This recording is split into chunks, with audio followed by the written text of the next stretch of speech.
Chapter 33. The Refuge. Kate had to help Connor hobble down an unfinished concrete corridor to a short set of stairs. They had just started down when a wall of flame shot out from under the steel blast door. They managed to get to the bottom of the stairs and race down the lower corridor when the shockwave hit them with a blast of incredibly hot air, sending them reeling and stumbling forward as if propelled by unseen hands. The blast door settled on its track with a tremendous metallic bang that instantly cut off the flames and shockwave. Connor and Kate pulled up short and turned to look back. Connor half hoped to see Terminator appear at the head of the stairs, but he knew in his heart of hearts that would not happen. He and Kate exchanged a glance and then headed the rest of the way down the tunnel that was lit at intervals by caged lights. Dust lay everywhere. No one had come this way for a very long time, a quarter century, Connor supposed. The corridor ended at an elevator cage, functional, industrial, meant to move people and machines to and from a subterranean control center. Or was that right? Connor looked back again for a moment. All the vehicles in the tunnel were very old, coated with dust. Everything was disintegrating with time. This place was dead, unused. According to his watch, they had 8 minutes before Judgment Day began. They boarded the elevator and started down. Connor opened the knapsack and inserted a detonator into a brick of soft plastic explosive. He was out of breath and operating on his last reserves. The wound in his leg throbbed, and the pain in his half-crushed ankle was excruciating. He couldn't remember when he'd had a decent meal and a good night's sleep. In a bed, between clean sheets. He looked at Kate, who watched him with a dubious expression on her smudged face. "I'll set this for 5 minutes," he told her. "That should give us enough time to make it back up here." She nodded. Left unsaid was what would become of them afterward. It was possible that the blast door would never open and they would be trapped down here. Connor crimped the fuse to start the acid timer and looked at his watch. The countdown started now. Moments later, the elevator reached the bottom, which Connor estimated had to be at least 100 meters beneath the tunnel. It was dark down here. The only sounds were the noise of the elevator machinery and a distant hum somewhere. Connor pulled the door open, and he and Kate stepped out, not knowing what to expect. Lights began to flicker on as old automatic circuitry activated with their arrival. Classical music, low and soothing, began to play, and they could feel the gentle rush of clean air from ventilators. Connor stopped short as he began to see where they had come out. They were in a very large, lavishly appointed space, perhaps the lobby of a luxury hotel of 20 or 30 years ago, but brand new, never been used. Comfortable-looking, overstuffed chairs, long plush couches, and massive coffee tables and end tables were grouped here and there.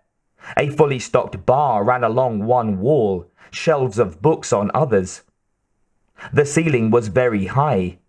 Parts of the room had been partitioned by frosted glass dividers and doors. Sections of raw rock were exposed, as if the designer had used the natural look of a cave hollowed out of a mountain, rather than completely disguise it. But there were no supercomputers here, no command and control center, no sign of Skynet. "What is this?" Connor muttered, half under his breath. He limped across the lobby to a large door, which he threw open. Inside was an enormous pantry filled with row upon row of metal shelving, stacked with bottled water, freeze-dried foods, canned goods, cooking oils and spices, paper towels and napkins. At one end of the storage area, racks of grow lights were mounted over rows of hydroponic trays meant to cultivate vegetables and herbs and other plants. Kate opened another door, which led into a dormitory. Rows of bunk beds and lockers, enough to accommodate at least 50 people, were ready for use. They were running out of time. The detonator fuse continued its countdown. Connor hurried past Kate to a third door that revealed a different kind of facility entirely. This was Crystal Peak's control and command center, and yet it was all wrong. What looked like a waiting area furnished with chairs and couches faced a glass-enclosed computer center raised a couple of steps above the main floor. The Great Seal of the United States of America was mounted high on one wall, and across from it, what appeared to be a small television studio had been set up in a corner.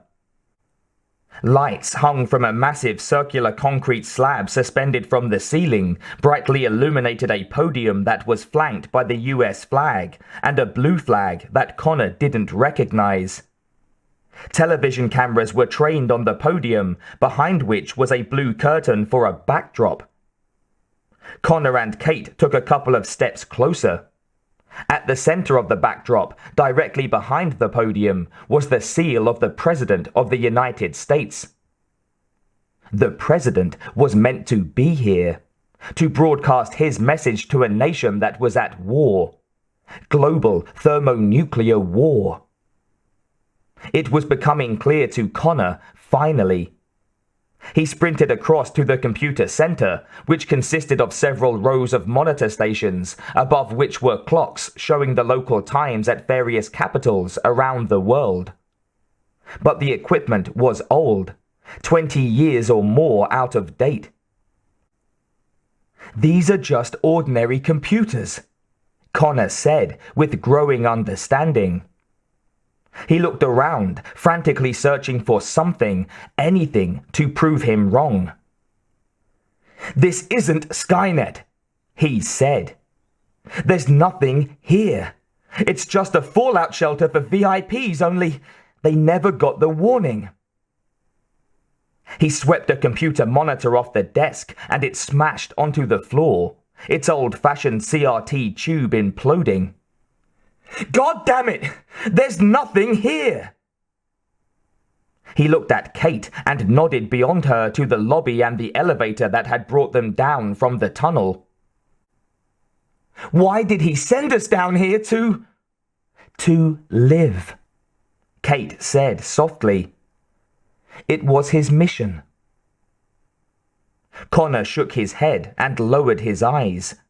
He was spent. It was all over.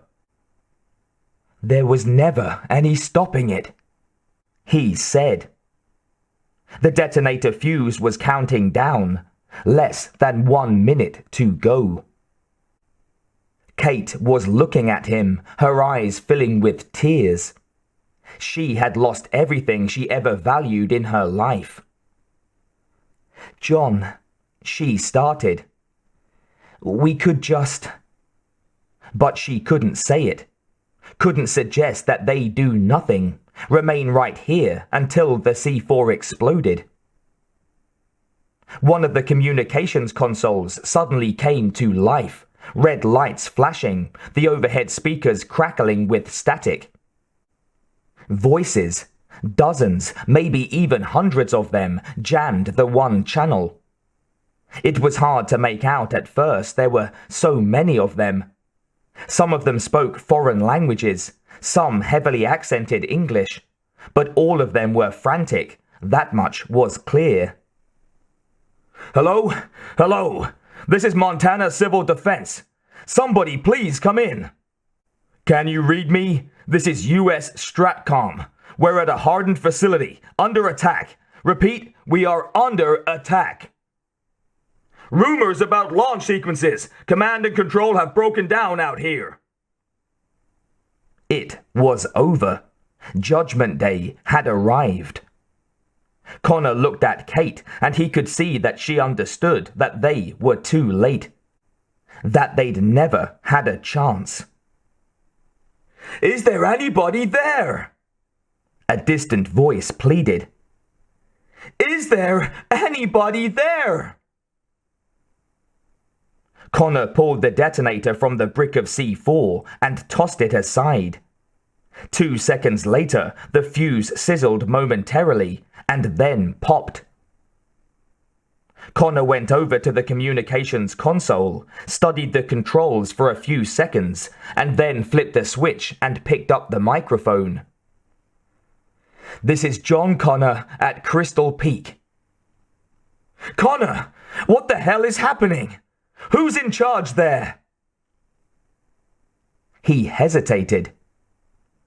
I guess I am, Connor said after a beat. Kate came to his side and took his hand in hers. He turned to look into her pretty face, into her eyes, into her soul. Maybe some things have to happen, he thought. He knew what was happening now on the surface. Hundreds, maybe even thousands of missile contrails would be crisscrossing the evening sky. By the time Skynet became self-aware, it had spread into millions of computer servers across the planet. It could not be shut down. Thermonuclear explosions would be erupting all over the world. City busters, the multi-megaton weapons were called, designed to kill millions of people with one searing blast. The attack began at 6:18 p.m., just as he said it would. Judgment Day. From the viewpoint of satellites in orbit, this was the time when the Earth had no night darkness.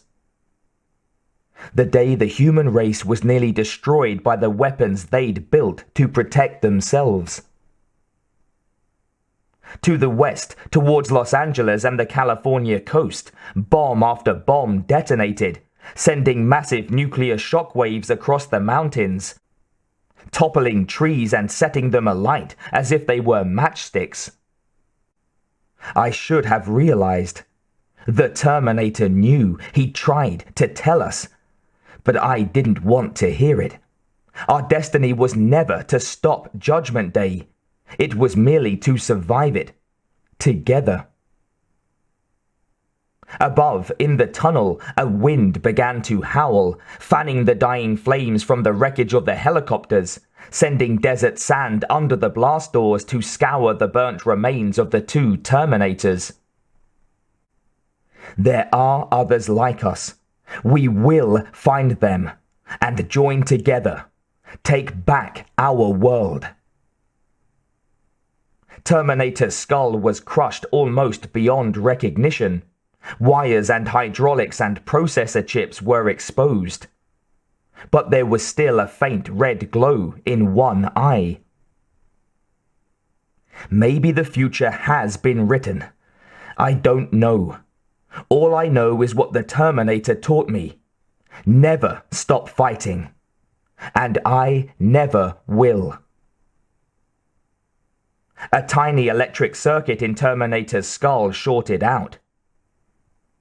The battle has just begun, Connor thought.